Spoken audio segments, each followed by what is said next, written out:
Welcome to the Deep Dive. Today, we're going behind the scenes of The Diary of a CEO. It's a podcast that has like over 1 billion streams. What's the big deal?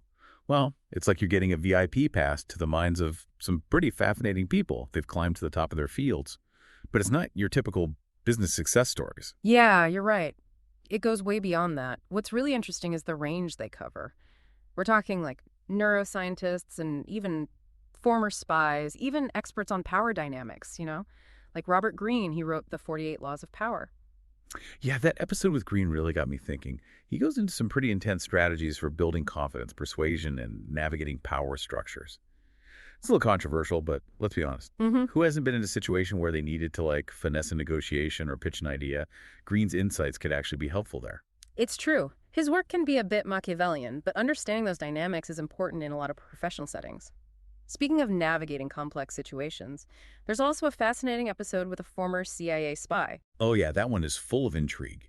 He breaks down how to read people like a secret agent, how to spot deception, and even how to subtly influence situations. Imagine being able to decode those subtle cues in like a meeting or negotiation. It's about developing a deeper understanding of human behavior. It's valuable no matter what field you're in. But this podcast isn't all about strategy and power plays. There's a lot of focus on personal growth and well-being, too. For example, there's an episode with a neuroscientist who talks about the connection between stress and, get this, belly fat. You're kidding. What's the connection? Well, Dr. Tara Scored explains that when we're stressed, our bodies release this hormone called cortisol, which, among other things, can actually be detected in our sweat. She highlights a study that showed a correlation between consistently high cortisol levels and, increased abdominal fat. It's a fascinating example of how our emotional state can directly impact our physical health. That makes you think twice about those high-pressure deadlines. So it's not just about appearances, it's about our overall health. But she doesn't just leave us hanging with this scary statistic, does she? Of course not. She offers practical strategies for managing stress and improving brain function, things like mindfulness meditation, even specific foods that can help. Okay, so we've got spies, power strategists, neuroscientists. It's clear that The Diary of a CEO is not your typical business podcast. What else stood out to you as we were going through these episodes? Well, one thing that's really fascinating is how this podcast challenges conventional wisdom. Like the episode with the Harvard professor who debunks common myths about exercise, sleep, and even sugar. It's all about questioning those long-held beliefs and looking for evidence-based information. Yeah, he totally flips the script on some of the things we've been told for years. Exactly. For example, he challenges the rigid 8 hours of sleep rule and points out that it really depends on the individual. Some people might thrive on less sleep while others might need more. It's about understanding your own body and what works best for you. And that ties into something you might find helpful from another episode, the one with the former Google X officer who speaks out about the potential dangers of AI. This is a crucial conversation to be having, especially considering how rapidly AI technology is advancing. He's not saying we need to be afraid of AI, but rather that we need to approach its development with a critical eye, thinking carefully about ethical guidelines and safeguards.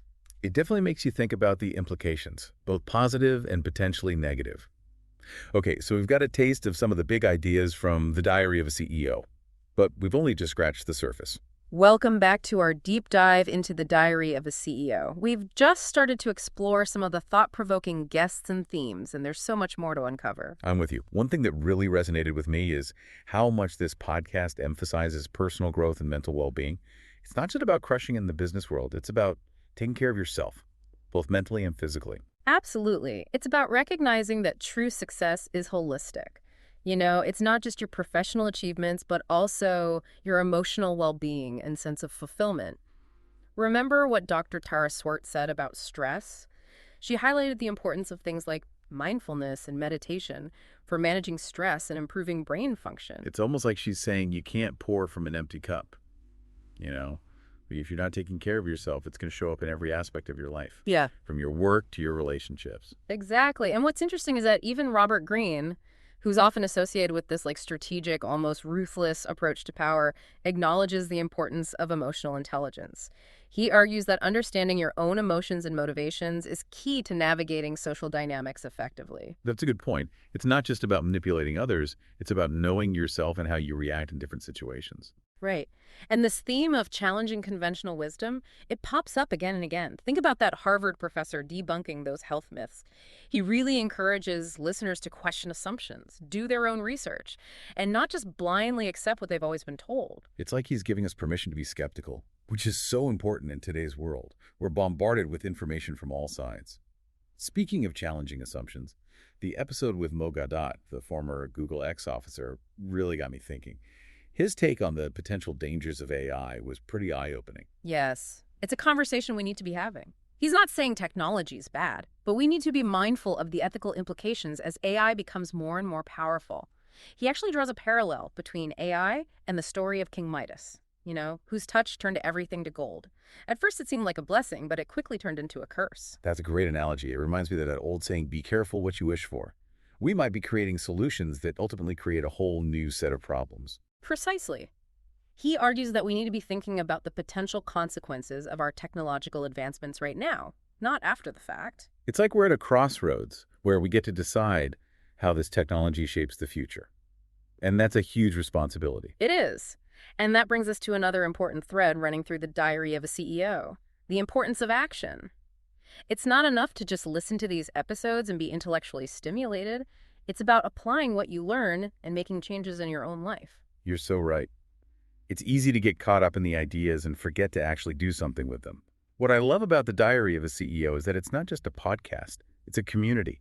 People are sharing their own insights, asking questions, supporting each other. I agree. It creates the sense that we're all in this together, figuring things out and striving for something better, whether it's starting a business, pursuing a creative passion, or simply adopting healthier habits.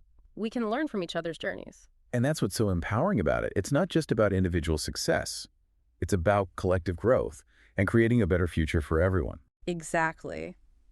As we head into the final part of our deep dive, I want you to think about which episodes have resonated with you the most.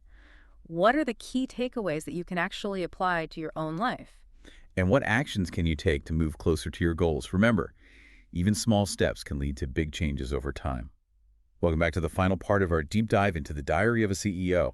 It's been quite a journey, exploring the minds of these incredible guests. And now it's time to distill all those insights into something we can actually use. What stood out to you as we were going through this? Well, one of the biggest takeaways for me is the power of mindset. These successful people, no matter what field they're in, they all seem to have a certain mental resilience, a way of approaching challenges that really sets them apart. It's like they just have this unshakable belief in themselves and their ability to figure things out. But it's not just blind optimism, is it? No, it's much deeper than that. It's about self-awareness, understanding your strengths and weaknesses, and having the grit to keep going even when things get tough. Remember what Dr. Swart said about stress? Managing your emotions is crucial for making good decisions and staying focused on your goals. And it's not about being perfect or never failing. Actually, a lot of the guests talked about failures they'd faced along the way. Yeah. What's interesting is how they viewed those failures, not as defeats, but as opportunities to learn and grow. Yeah. That growth mindset is so important for anyone who wants to really achieve something big. I mean, think about it. Every successful person has a story of setbacks and challenges they had to overcome. It's those experiences that shape them and ultimately make them stronger. So if you're listening to this and you're feeling discouraged because you've hit a roadblock, remember it's not the end of the world. It might actually be the perfect opportunity to reassess, learn something new, and come back even stronger. For sure. Now, cultivating that kind of resilient mindset, it takes work. Mm-hmm. One thing that came up over and over in the podcast is the importance of continuous learning. Yeah, they all seem to love soaking up information, whether it's books, podcasts, or just being curious about the world around them. But it's not just about passively taking in information, right? It's about applying it, experimenting, and figuring out what works for you. Exactly. It's about developing critical thinking skills, questioning assumptions, and forming your own opinions. Remember that episode with the Harvard professor? He was all about challenging conventional wisdom and looking for evidence-based information. That's a muscle we need to be using all the time. And that's what I love about the Diary of a CEO. It's not just entertainment. It makes you think more deeply, and it makes you want to take action. It encourages you to question what you think you know, explore new ideas, and get outside of your comfort zone. It also highlights the importance of community and surrounding yourself with good people. Whether it's mentors, people you work with, or just a network of friends and family, having people who believe in you makes a huge difference. It's like having a team of cheerleaders, but also people who are going to push you and hold you accountable. Don't be afraid to reach out to people you admire and ask for advice. You never know who might be willing to help or give you a great insight. Remember, success isn't a one-person show. It's about working together, connecting with people, and building relationships that are good for everyone. So as we wrap up our deep dive into the diary of a CEO, I want to leave you with this. What's one thing you can do today inspired by what you've heard in these episodes? It could be reading a book that one of the guests recommended, reaching out to someone for advice, or setting a small goal that gets you closer to what you want. Remember, even small actions can make a big difference in the long run. Exactly. And that's what this deep dive has been all about. Taking inspiration from successful people and figuring out how to use it in our own lives. It's about understanding that success isn't some magical formula. It's a journey of learning, growing, and taking action. So keep exploring, keep asking questions, and keep pushing yourself to be your best. And who knows, maybe one day you'll be sharing your own story of success on a show like this one. That's all the time we have for today's deep dive. Until next time, keep diving deep and keep learning. Today is your lucky day. Today is the day that our $3 website works for you, paying you directly to your PayPal daily. Imagine $3 ongoing continuous payments to your PayPal account. Imagine falling asleep and waking up to $300 in your PayPal account. How would this make you feel? How could this help you? What bills could you pay? What kind of fun could you have? What does that retirement look like now? All for a one-time payment of $3. This website is DFY done for you, fully built and completely hosted, and never stops collecting payments for you. You have spent $3 on coffee on a regular, but that coffee won't help you create multiple streams of income. Click the link below.